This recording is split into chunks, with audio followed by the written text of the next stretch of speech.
Salam sehat buat kita semua. Saudara sekalian, saya percaya bahwa pada dasarnya setiap orang bersedia, mau kalau diberi yang namanya kekayaan. Setiap orang rasanya rindu menjadi orang kaya. Bahkan ada banyak orang yang dipenuhi dengan ambisi, bahkan hawa nafsu untuk menjadi seorang yang kaya secara materi. Bahkan tidak sedikit banyak orang yang mengorbankan segalanya hanya demi meraih yang namanya kekayaan atau menjadi orang yang sukses, menjadi orang yang kaya secara materi. Tetapi saudara sekalian, 2000 tahun yang lalu ada pribadi yang bukan saja kaya, tetapi dia maha kaya. Karena pribadi itu adalah pemilik dunia ini, tapi yang luar biasa. Dia datang, dia hadir, bahkan dia memilih untuk menjadi manusia. Dan bukan hanya sekedar manusia, tapi memilih menjadi hamba dan menjadi hamba yang miskin. Nah, kita akan merenungkan firman Tuhan. Tema hari ini adalah Dia yang kaya rela menjadi miskin. Kita akan baca 2 Korintus pasal yang ke-8 ayat yang ke-9. 2 Korintus pasal yang ke-8 ayat 9, demikian firman Tuhan. Karena kamu telah mengenal kasih karunia Tuhan kita Yesus Kristus, bahwa Ia yang oleh karena kamu menjadi miskin, sekalipun Ia kaya, supaya kamu menjadi kaya oleh karena kemiskinannya. Saudara sekalian yang dikasihi oleh Tuhan, setiap kita tahu dan kita tidak akan memungkiri bahwa Yesus Kristus itu bukan saja kaya. Yesus Kristus dia adalah maha dan maha kaya. Karena apa? Karena dia adalah Allah. Dunia dengan segala isinya itu adalah milik dia. Dia sendiri yang mencipta dan itu adalah punya dia.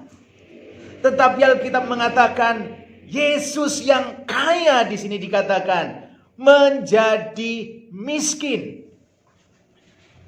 Allah yang maha kaya menjadi miskin.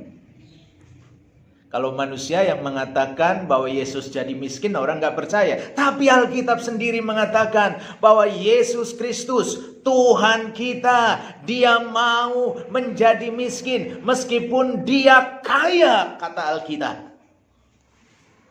Lalu kita akan melihat kebenarannya. Benarkah Yesus itu mau menjadi miskin? Mari kita buktikan berdasar apa yang dikatakan oleh Alkitab. Mulai dari kelahirannya. Nah, kalau kita perhatikan ketika Yesus lahir, Dia tidak lahir di dalam istana yang begitu wah dan megah. Dia lahir di rumah yang sederhana, dari keluarga yang sederhana, dan Alkitab mengatakan bahwa papanya sebagai tukang kayu. Bahkan ketika Yesus masih bayi itu dibungkus dengan kain, dengan lampin, dan bayi itu dibaringkan di palungan. Palungan adalah tempat di mana binatang biasa makan di dalamnya. Tempat makanan binatang ditaruh, itulah palungan. Dia yang maha kaya mau menjadi miskin. Mulai dari kelahirannya, Yesus lahir di tempat yang sederhana, bahkan teramat sangat sederhana. Kemudian ketika saatnya hari pentahiran, kita juga melihat orang tuanya, ya, meskipun waktu itu dapat persembahan emas, emur, tapi mungkin persembahannya buat keperluan yang lain atau buat persembahan yang lain. Tapi yang jelas ketika saat hari pentahiran, yang dipersembahkan oleh orang tuanya adalah burung merpati, bukan domba, bukan sapi. Nah, ketika orang tuanya mempersembahkan burung merpati, karena apa? Karena orang tuanya hanyalah tukang kayu, bukan juragan kayu, maka hanya mampu memberikan persembahan burung merpati. Kalau kita lihat kitab Imamat pasal yang ke-12 ayat 6 sampai 8, di sana menunjukkan bahwa Mereka yang mempersembahkan burung itu sebagai tanda memang keluarga yang tidak mampu. Bahkan bukan hanya itu, ketika Yesus hidup sudah besar, sudah dewasa, Yesus pun hidup sebagai tukang kayu. Dia tidak menjadi juragan kayu atau bos kayu, tapi dia tukang kayu. Dan ketika dia mulai melayani, dia pun mengatakan, anak manusia tidak punya tempat untuk meletakkan kepalanya. Artinya apa?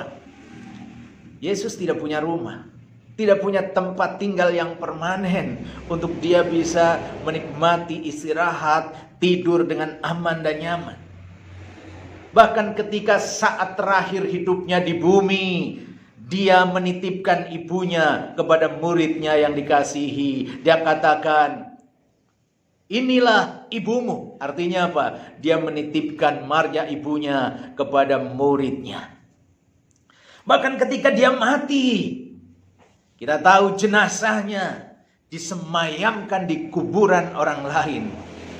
Di kuburan siapa? Yusuf Arimatia. Karena Yusuf Arimatia adalah orang kaya, dia mempersiapkan rumah masa depan. Artinya dia mempersiapkan kuburan bagi dirinya sendiri, tapi kuburan itu diberikan untuk menampung jasad Tuhan Yesus. Jadi kita melihat bahwa Yesus memang benar-benar memilih menjadi miskin. Mulai dari kelahiran sampai dengan kematiannya, kita melihat dan memperhatikan bahwa dia memang tampil sebagai pribadi yang miskin. Meskipun dia adalah maha kaya. Itulah Tuhan kita, Tuhan Yesus Kristus. Nah, yang jadi pertanyaan adalah, kenapa Yesus Kristus, Tuhan Sang Maha Kaya itu memilih rela menjadi miskin? Nah, kalau kita lihat ayat 2 Korintus 8 ayat 9 ini, paling tidak ada dua alasan kenapa Yesus Kristus, Tuhan yang Maha Kaya itu rela dan memilih menjadi miskin. Di sini dikatakan, saya bacakan, karena kamu telah mengenal kasih karunia Tuhan kita Yesus Kristus, bahwa Ia yang oleh karena kamu menjadi miskin sekalipun Ia kaya. Jadi alasan yang pertama kenapa Yesus Kristus Sang Maha Kaya itu memilih menjadi miskin, di situ dikatakan oleh karena kamu, oleh karena kita, oleh karena manusia. Yesus yang kaya mau menjadi miskin. Bapak, Ibu, dan saudara sekalian, Alkitab mengatakan semua orang telah berbuat dosa dan telah kehilangan kemuliaan Allah. Semua orang telah berbuat dosa, dan itu dimulai dari Adam dan Hawa. Karena Adam adalah bapaknya manusia, Hawa adalah ibunya manusia. Ketika Adam dan Hawa jatuh dalam dosa, maka kemiskinan itu menjadi bagian dari manusia.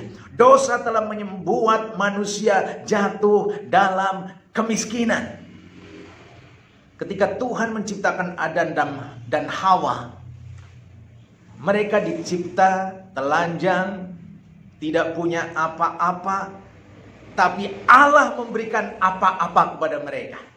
Allah memberikan segala yang mereka perlukan, segala yang mereka butuhkan, bukan hanya mencukupi dan melimpahkan segala apa yang mereka perlukan dalam hidup mereka, tapi Allah menjadikan mereka benar-benar menjadi pribadi yang teramat sangat kaya. Adam dan Hawa itu teramat sangat kaya.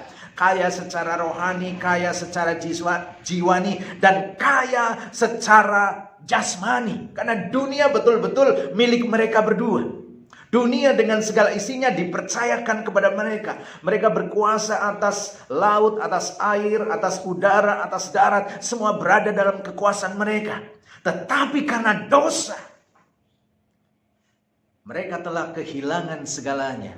Mereka tidak lagi punya kuasa atas air, udara, laut, atas binatang, atas alam, atas tanah. Untuk mendapatkan makan, mereka harus banting tulang, peras, keringat. Mereka menjadi miskin. Dan itu terus menerus. Dari generasi ke generasi, dosa telah menyebabkan kemiskinan melanda umat manusia. Dosa telah menyebabkan manusia terpisah dari Allah yang adalah sumber berkat. Dan itu membuat manusia menjadi miskin. Miskin rohani, miskin jiwani, dan miskin jasmani. Tetapi luar biasa, meskipun manusia sudah jatuh dalam dosa, terpisah dari Allah, kasih Allah tetap adanya. Kasih Allah kekal adanya. Oleh sebab itu saudara sekalian, karena kasihnya yang kekal itulah, maka Allah di dalam Yesus Kristus mau menjelma menjadi manusia, dan bukan hanya sekedar manusia, dia menjadi hamba, dan menjadi hamba yang miskin, Alkitab mengatakan.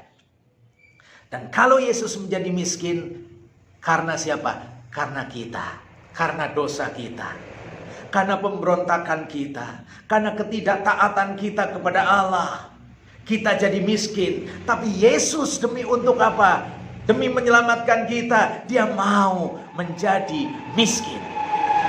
Manusia telah menjadi miskin, maka Yesus yang Maha Kaya mau menjadi miskin, menjadi sama dengan manusia.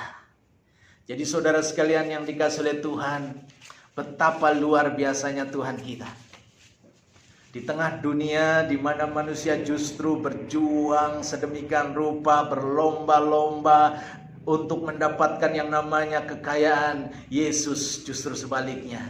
Dia meninggalkan kekayaan, dia menanggalkan kekayaan, dan memilih untuk menjadi miskin. Demi apa? Demi kasihnya kepada kita, demi sayangnya kepada kita, demi cinta kasih sayangnya kepada saudara dan kepada saya. Itu yang pertama, bahwa Yesus Kristus yang Maha Kaya menjadi miskin adalah oleh karena kita. Hal yang kedua, mengapa Tuhan Yesus yang Maha Kaya mau memilih dan rela jadi miskin? Nah, kita kembali baca di dalam 2 Korintus 8 ayat 9b. Di situ dikatakan, supaya kamu menjadi kaya oleh karena kemiskinannya. Luar biasa saudara sekalian. Yesus yang kaya mau menjadi miskin. Supaya apa? Supaya kita manusia yang miskin karena dosa menjadi kaya karena kemiskinan Yesus. Saudara sekalian yang dikasihi oleh Tuhan, karena dosa kita menjadi miskin. Namun sebaliknya, Kristus yang kaya menjadi miskin demi menyatakan kasih karunia-Nya kepada kita. Supaya kita yang miskin, Alkitab mengatakan kita menjadi kaya. Di situ dikatakan oleh karena kasih karunia Tuhan. Kasih karunia artinya adalah apa? Atau menerima kasih karunia artinya menerima sesuatu yang sebenarnya tidak layak menerimanya. Saudara sekalian, kita tidak layak menerima kekayaan dari Tuhan. Kita tidak layak menerima sesuatu yang baik dari Tuhan. Karena apa? Karena kita bukan orang yang baik. Kita penuh dengan dosa. Tidak ada kebaikan di dalam diri kita yang dilakukan buat Allah. Tetapi Allah yang penuh dengan kasih karunia-Nya justru melakukan kebaikan bagi kita. Menyatakan kasih-Nya kepada kita. Kasih karunia itulah yang mengubah hidup kita. Supaya apa? Supaya kita yang miskin menjadi kaya. Ya, Alkitab mengatakan, supaya kamu menjadi kaya oleh karena kemiskinannya. Jadi Yesus Kristus, Allah mau menjadi manusia. Itu karena kita. Yang kedua, supaya kita yang miskin menjadi kaya. Dalam Yohanes 10 ayat 10 Tuhan mengatakan, pencuri datang. Ini adalah menggambarkan iblis. Hanya untuk mencuri, membunuh, dan membinasakan. Tetapi aku datang supaya mereka mempunyai hidup dalam segala kelimpahan. Yesus datang untuk memberikan hidup. Bukan hanya sekedar hidup, tapi hidup dalam segala kelimpahan. Jadi saudara sekalian yang dikasihi oleh Tuhan, Yesus datang untuk mengubah manusia yang miskin menjadi kaya. Tapi bagaimana itu bisa terwujud? Saudara sekalian, caranya tidak lain dan tidak bukan, bagian kita adalah menerima Yesus sebagai Tuhan, sebagai Juru Selamat dalam hidup kita. Tugas kita adalah menerima hadirnya Yesus, menerima kedatangan Yesus yang sudah menjelma menjadi manusia dan menjadikan dia sebagai Tuhan, sebagai juru selamat kita secara pribadi, maka disitulah kita mendapatkan yang namanya kasih karunia. Kita diperkaya. Kaya dalam hal apa? Yang pertama, kita akan mendapatkan yang namanya keselamatan. Jadi kekayaan yang terbesar dalam hidup kita adalah apa? Keselamatan, mendapatkan kehidupan kekal, mendapatkan jaminan kekal. Saudara sekalian, berbicara mengenai keselamatan itu adalah dambaan setiap orang. Tapi Yesus hadir justru untuk memberikan keselamatan bagi setiap orang yang percaya dan menjadikan dia sebagai Tuhan dan Juru Selamatnya. Itulah kekayaan yang tak ternilai. Dia datang untuk memberikan keselamatan buat setiap orang yang percaya kepadanya. Dan bukan hanya keselamatan, ketika kita sudah percaya kepada dia, menjadikan dia sebagai Tuhan Juru Selamatnya, kita diselamatkan. Tapi Alkitab juga mengatakan kita menjadi anak-anak Allah. Alkitab mengatakan kita menjadi anak-anak Allah. Artinya apa? Kita menjadi keluarganya Allah. Luar biasa. Kita menjadi anak Allah. Bukan anak pengusaha, saudara sekalian. Bukan anak manusia lagi. Kita menjadi anak Allah. Ini adalah berkat yang luar biasa. Dan bukan hanya dapat keselamatan jadi anak Allah, tetapi Allah sendiri mau hadir dalam tubuh kita dan menjadikan tubuh kita menjadi tempat tinggalnya. Itu adalah kekayaan yang luar biasa, kekayaan yang berlimpah-limpah yang Tuhan nyatakan buat kita. Jadi kalau bicara mengenai kekayaan, mengenai kelimpahan, itu tidak selalu berbicara mengenai materi, tidak selalu berbicara mengenai uang. Kalau Tuhan katakan dia miskin, dia rela menjadi miskin supaya kita miskin menjadi kaya. Yang pertama adalah kita menjadi kaya karena kita dapat keselamatan. Kita menjadi anak-anak Allah. Kita menjadi tempat tinggal Roh Kudus, menjadi bait Allah. Dan bukan hanya itu, kita mendapat pemeliharaan Allah selagi kita ada di dalam dunia ini. Di dunia ini kita diberkati, dan ketika kita meninggalkan dunia ini, kita akan tinggal bersama dengan Tuhan selama-lamanya. Itulah kekayaan yang tak ternilai. Itulah kelimpahan yang tak ternilai yang Tuhan sediakan buat kita. Jadi saudara sekalian, ada dua hal. Kenapa dia yang maha kaya, Yesus Kristus, mau menjadi miskin? Yang pertama, dia mau menjadi miskin karena kita, karena dosa kita. Yang kedua, supaya kita yang miskin menjadi kaya. Kaya, mendapat keselamatan, menjadi anak Allah. Dan lebih daripada itu juga, selagi kita di bumi ini, supaya kita diperkaya oleh kasih Allah. Sehingga dengan kasih itu, kita boleh membagikan kasih itu kepada dunia ini. Sehingga dunia ini dipenuhi dan dijamah oleh kasih Allah. Biarlah kebenaran ini boleh menjadi perenungan bagi setiap kita. Tuhan Yesus memberkati. Haleluya. Amin.